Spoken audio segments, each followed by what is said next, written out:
Welcome to Math Physics Engage. In this video, we will be looking into a model for the period of a pendulum. So let's get started.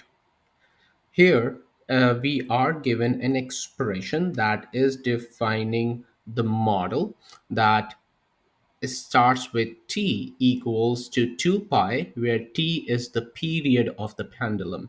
Period is basically defined as the amount of time required to complete a one cycle. So if the pendulum is swinging, how long it takes it to complete its one cycle.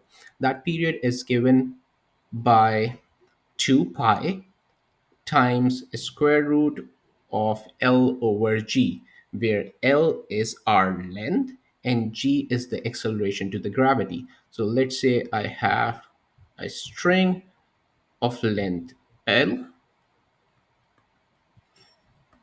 and our pendulum is connected to it, and this is swinging, and based on that the time period is given to us as 1 second.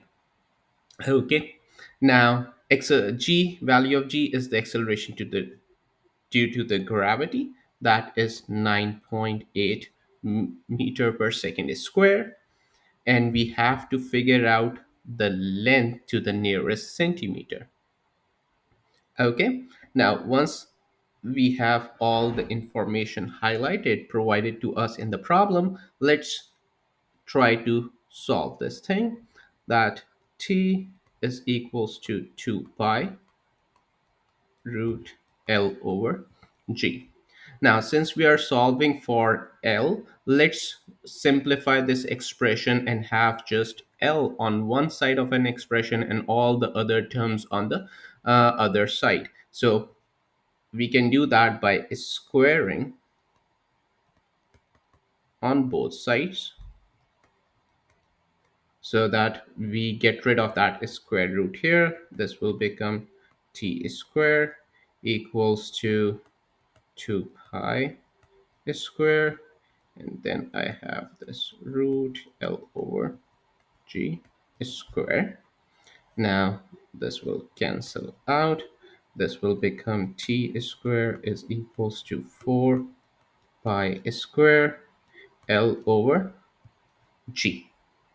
Okay, now since we are solving for L, let's rearrange this expression. It can be written as L is equals to t square times g over 4 pi square.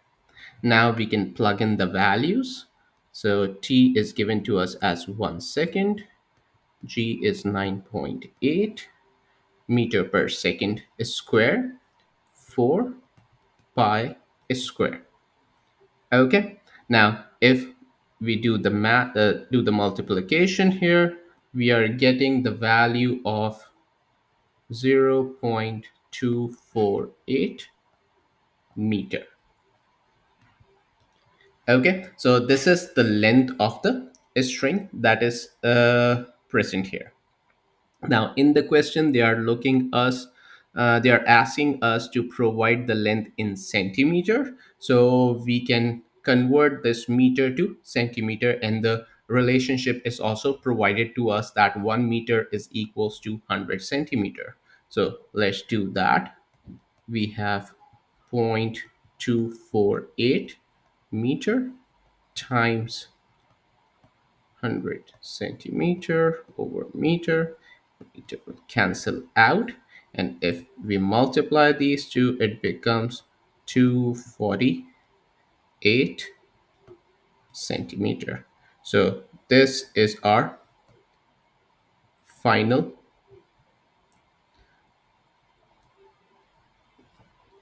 length for the string. Okay, I hope you like this problem.